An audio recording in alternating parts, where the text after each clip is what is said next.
আবিষ্কার, আবিষ্কারের মধ্যে প্রথমে আমরা দেখে নেব এরোপ্লেন। এরোপ্লেনের আবিষ্কার হচ্ছে যে 1903 সাল। কে আবিষ্কার করেছিলেন? অরভিন রাইট আর উইলবার রাইট। তারপর আমরা দেখে নেব পারমাণবিক বোমা আবিষ্কৃত হয়েছিল 1945 সালে। কে আবিষ্কার করেছিলেন? যে রবার্ট ওপেনহাইমার। তারপরে দেখব বেরোমিটার তৈরি হয়েছিল 1544 সাল। কে তৈরি করেছিলেন? টেরিসিলি। তারপর হচ্ছে বৈদ্যুতিক ব্যাটারি 1800 সাল। কে তৈরি করেছে? আলসান্দ্রো ভোল্টা। ডায়নামো 1831 তৈরি করেছেন মাইকেল ফ্যারাডে। হেলিকপ্টার 1924 তৈরি করেছেন এটিনি ওমিচেন। তারপর হাইড্রোজেন বোমা হচ্ছে 1952 সাল। Edward Taylor. মাইক্রোফোন 1876 তৈরি করেছিলেন আলেকজান্ডার গ্রাহাম বেল। তারপর হচ্ছে নিউট্রন বোমা 1958 সাল। Samuel Cohen.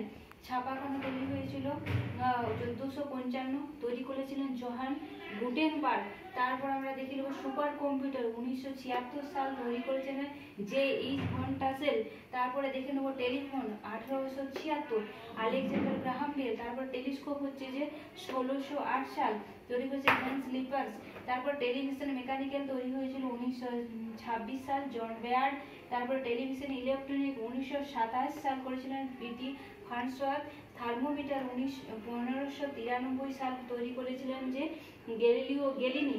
তারপরে হচ্ছে ট্রান্সফরমার 1831 সাল তার তৈরি করেছিলেন মাইকেল ফ্যারাডে। তারপরে আমরা দেখে নেব এক্স রশ্মি তৈরি হয়েছিল 1895 সাল তৈরি করেছিলেন উইলহেম জে রন্টজেন।